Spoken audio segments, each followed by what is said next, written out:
हमारे इस चैनल मैथिली गंगा को लाल बटन दबाकर सब्सक्राइब करें व घंटी के निशान का बटन दबाएं ताकि सभी नए वीडियो आप तक तुरंत पहुंचे बिल्कुल मुफ्त।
वसुधै नमः पद्मलोचना वसुधै नमः। हे त्रिकाल ज्ञात्री गुणाकान्ता करुणामयी सुरसै नमः करुणामयी सुरसै नमः करुणामयी सुरसै नमः।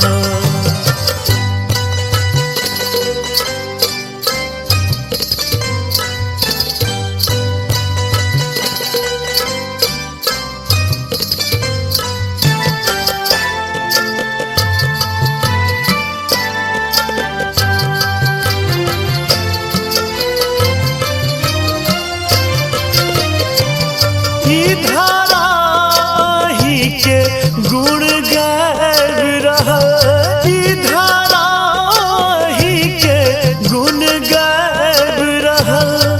माधुरी बिना झंझना रहा,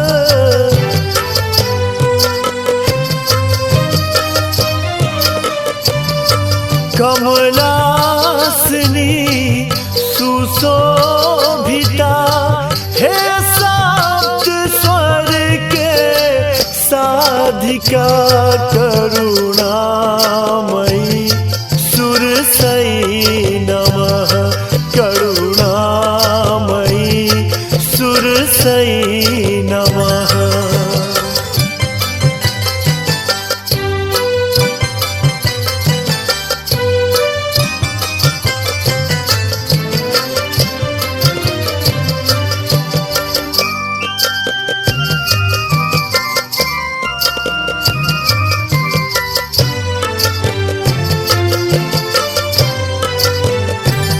अहि वेद ग्रंथ पुराण छी,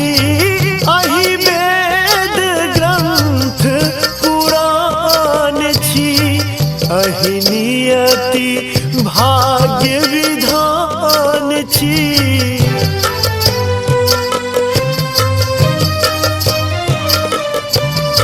हे ब्रह्म जाया हे महामाया हे श्रुति पुराण रूपणी करुणामयी सुरसै नमः करुणामयी सुरसै नमः।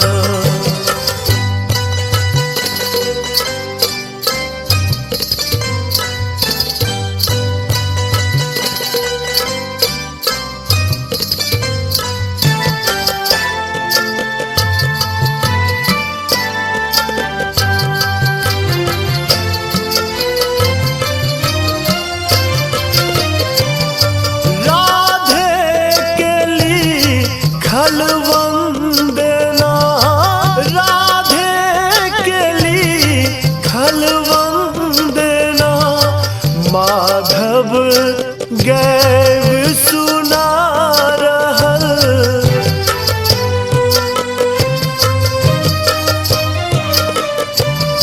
हे काल जई विघ्नेश्वरी दिया सातो स्वर के ज्ञान माँ करुणामयी सुरसई नमः करुणामयी सुरसई नमः श्री ब्रह्महि विद्या देवी श्री ब्रह्महि विद्या देवी पद्मलोचना वसुधै नमः पद्मलोचना वसुधै नमः पद्मलोचना वसुधै नमः हे त्रिकाल ज्ञात्री गुणाकान्ता करुणामयी सुरसई नमः करुणामयी सुरसई नमः करुणामयी सुरसई नमः करुणामयी सुरसई नमः। हमारे इस चैनल मैथिली गंगा को लाल बटन दबाकर सब्सक्राइब करें व घंटी के निशान का बटन दबाएं ताकि सभी नए वीडियो आप तक तुरंत पहुंचे बिल्कुल मुफ्त।